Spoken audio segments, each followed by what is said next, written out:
Today on My Home Garage, we're going to show you how to replace the rear springs on an Audi A4 B7. I think the B6s are also the same. So let's get at it.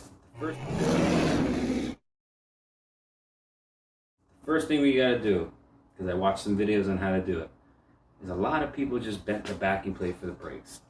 We're not going to do that. We're going to take the braking system apart first, because we have to replace the brakes anyways. Once the braking system is apart and out of the way, we will begin removing the shock and removing the lower suspension control arm bolts. Once we do that, we can pry them down slowly and see if we need a tiny spring compressor just to get enough to remove this spring. Also, while we're at it, we may remove the inner fender liner because we have to get to the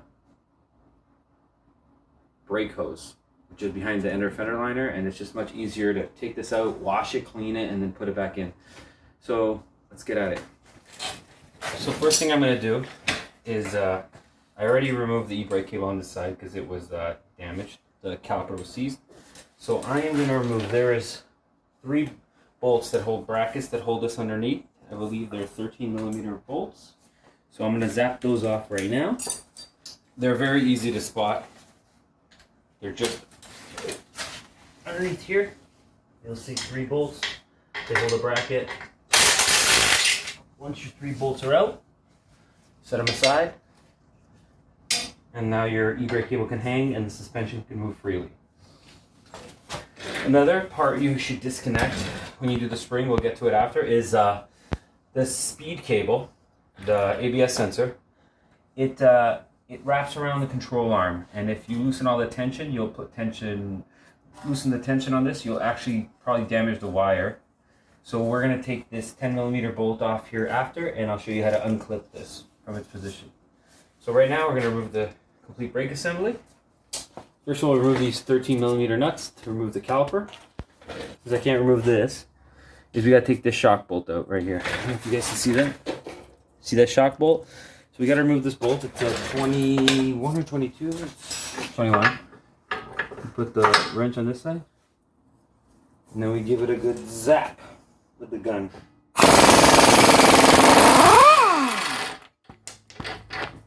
Done. There's our bolts. And it's a nut and a washer. Keep that in mind. For the shock, so washer, that goes on the other side. Shock rides aside. You need a pry bar to remove this shock because it sits inside a little divot. Okay, I'll give you guys a better look. So you got to pop it out this way, or from underneath. Allows and just.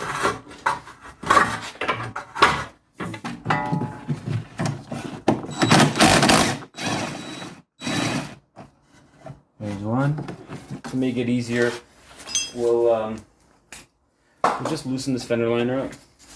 That is a T25 for the fender liner bolts. You just start removing some. Okay, so if she doesn't want to cooperate, just pull it out like that. Put your gun in there. Or ratchet.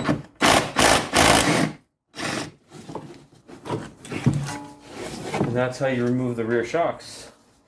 So this video is multi-dimensional because a lot of things need to be done to do a lot of different jobs in this car. So like the shocks have to come out to do the springs, and suspension in the bottom has to be loosened up. So you can see this shock still has some resistance. So we're not going to replace it this time. Although I do feel like, you know, let's take a look at it.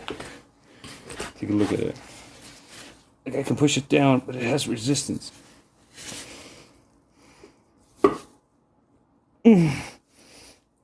So it's probably on its way out, but at this moment in time, it's okay. We'll probably do a future video, plus we don't have shocks right now to do it.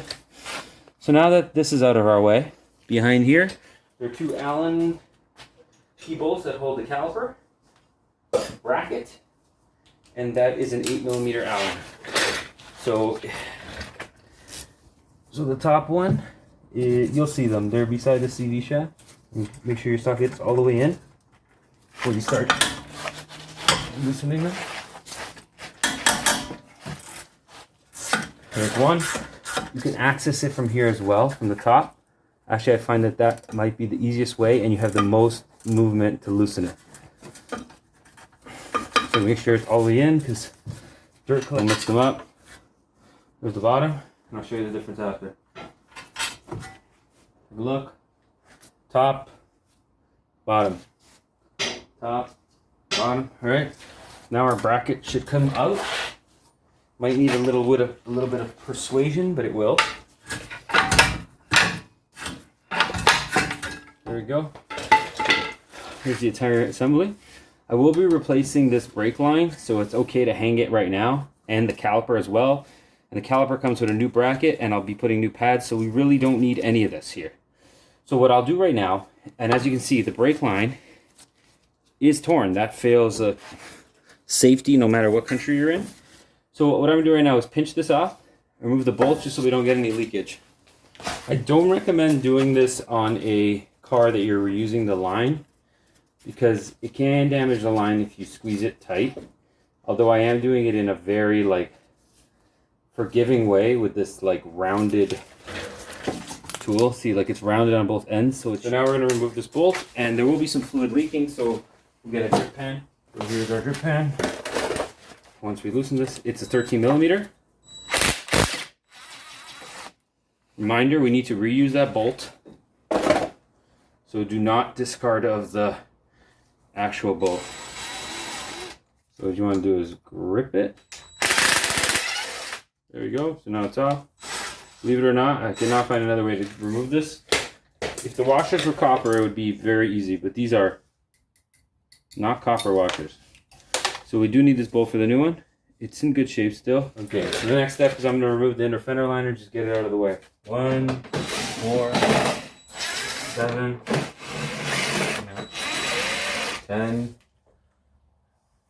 10 bolts, 10 screws, T25s, and a 12, 13, probably a 13 millimeter nut here for some reason. I didn't see that on the other side.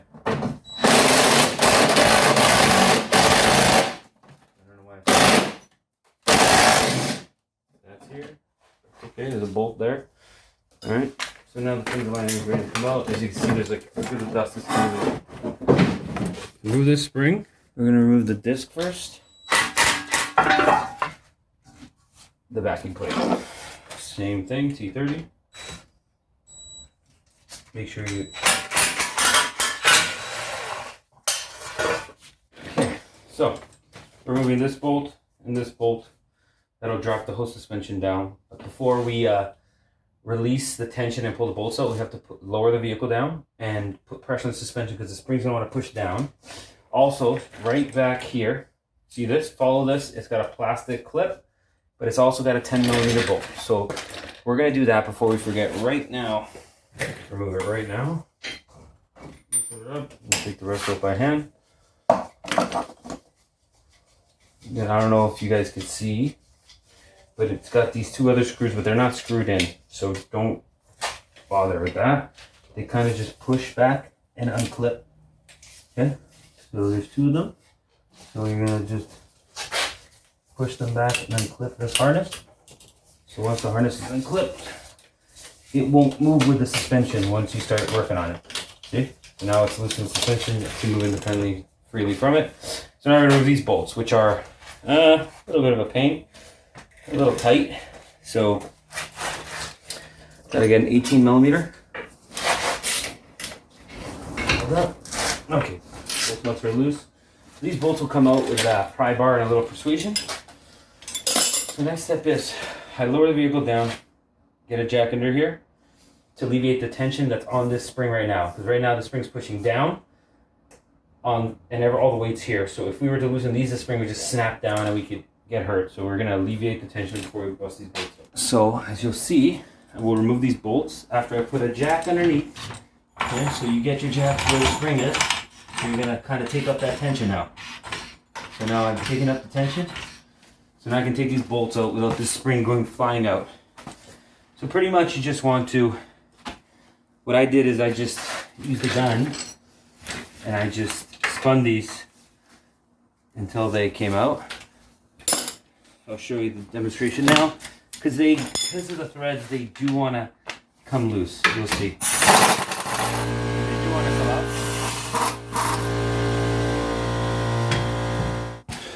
Forgive me, I forgot to do one thing. Don't forget to take the sway bar link out, because or it'll hold the whole entire tension of what I was just doing. These 2 bolts. Good. And you can't just remove these 2 bolts to remove one of these. You also have to remove this one here, the back side of the thing, and it's I want to say it's I'm gonna tell you right now, 16, and it's 16. So the bolt for the link is a 16. It will come out pretty easily.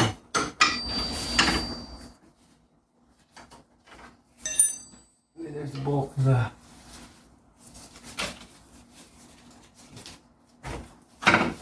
take your link out. Good time to check it. This one has a little bit of play in it. Okay. So now we can remove this guy. Your big pry bar. The reason you gotta take the link out, besides the tension, is the hole where the stabilizer link goes through and then tightens on the bottom side is the control arm, and that's where we get our leverage to remove our spring. So obviously, you know, it's in our way. Okay guys, a little update. So last night after I finished this job, I realized that these springs are supposed to be tapered down, not up. So I don't know if you guys can see, but there is a slight taper in them. So the taper is wider at the top, thinner at the bottom. So that's exactly how we're going to put this back on. Even though I had it set up the other way and it seemed to be okay, that's obviously not the correct way to mount them. So now we're going to mount them the correct way.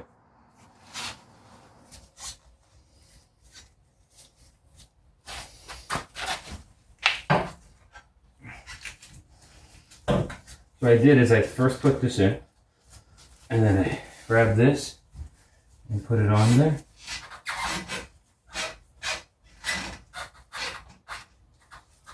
And then I just write this down.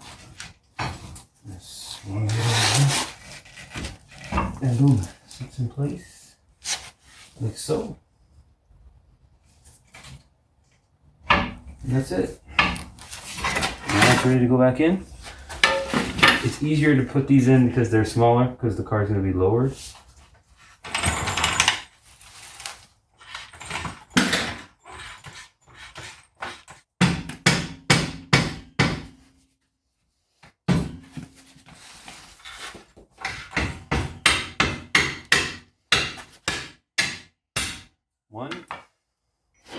Same thing with this bolt. It's got a little corrosion on it, but because it's aluminum, it's not eating away yet.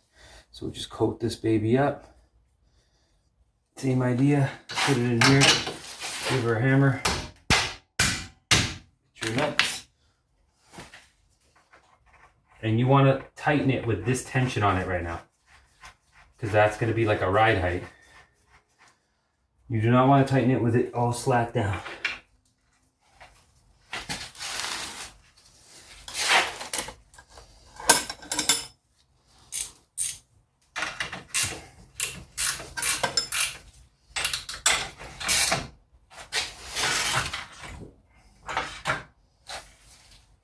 See, right now I'm not even on the lift.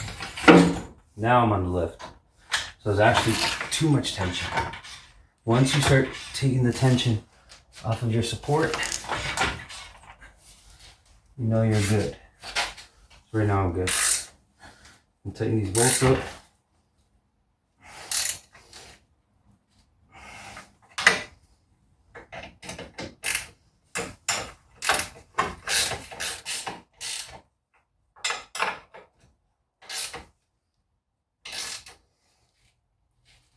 Okay, get my big bar now.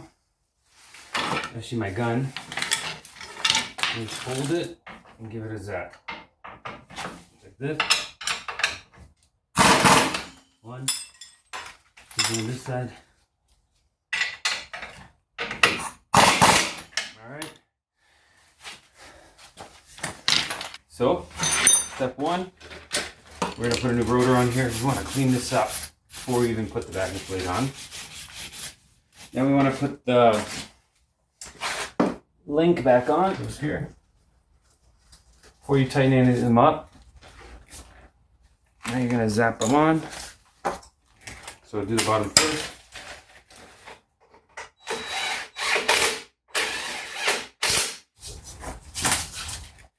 Okay, that's done. Okay, so now backing plate. Clean your backing plate. You don't want to tighten these too much.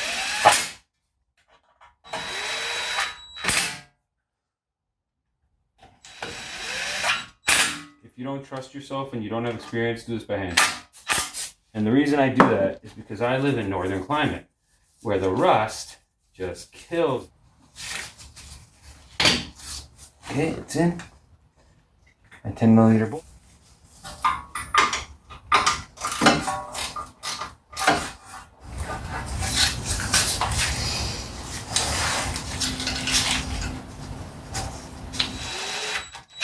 If you don't have a feel for things, don't do them. Okay, that section in this anti-seize. Okay, now we get the, remember, caliper bolts. Short one on top, long one at the bottom.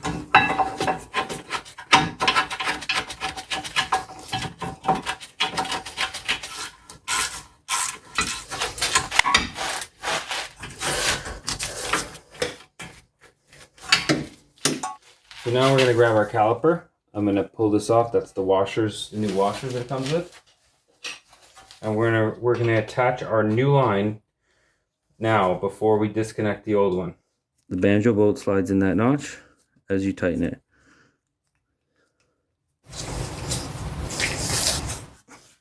So it's on hand tight now. Now we'll get our brake pads, put them on first.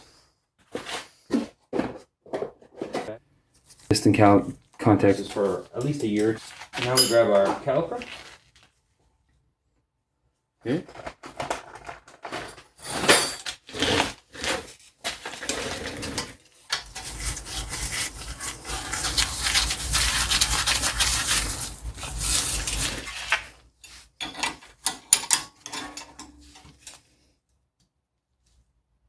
If it rotates like that,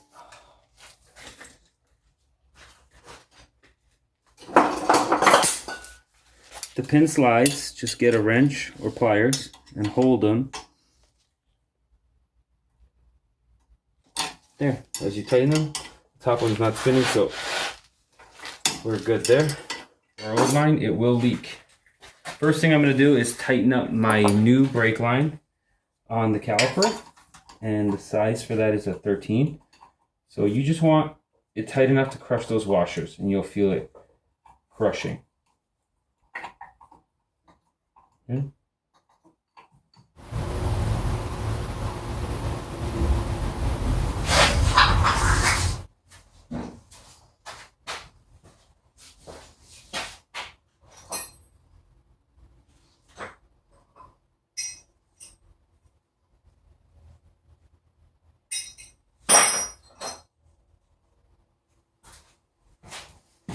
Completely rotted, gone. So we actually are going to remove that, and then we'll figure out a way until I can get one of how to secure this. There, it's done.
All right, guys.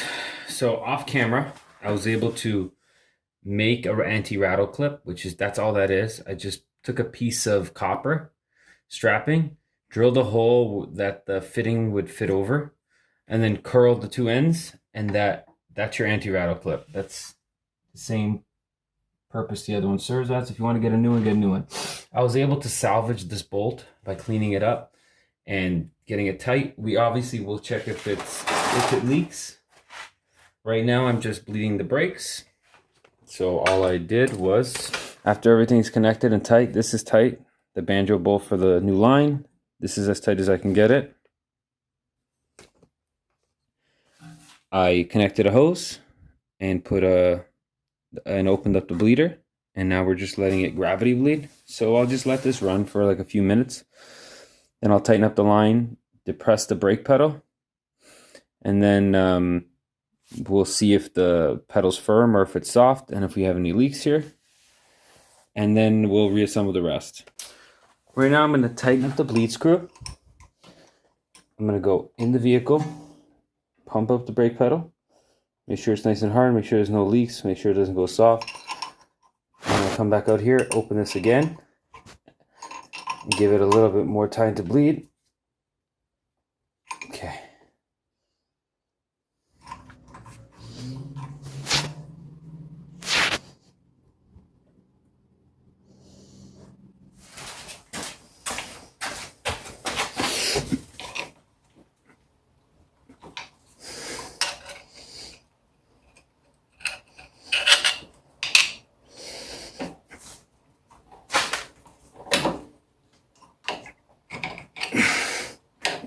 There we go.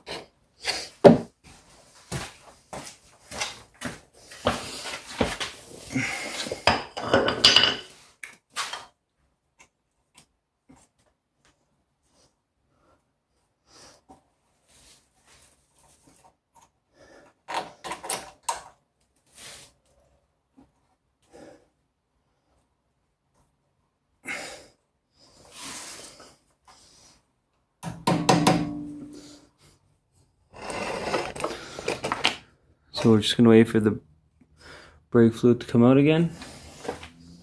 Want a steady flow. So a good way to check for brake fluid and bubbles is you actually have it a little bit higher like this.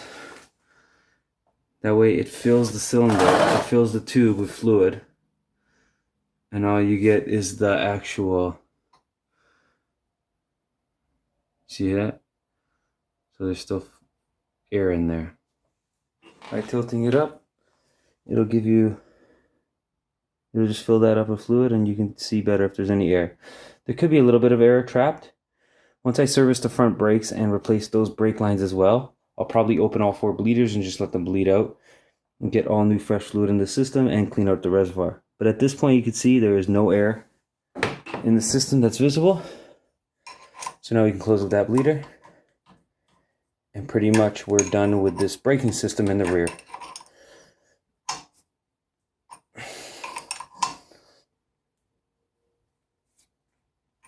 Okay, pretty much there.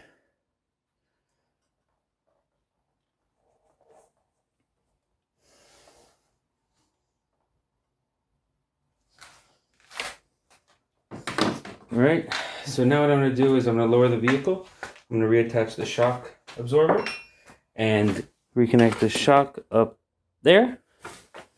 First thing I'm going to do is just wipe everything down.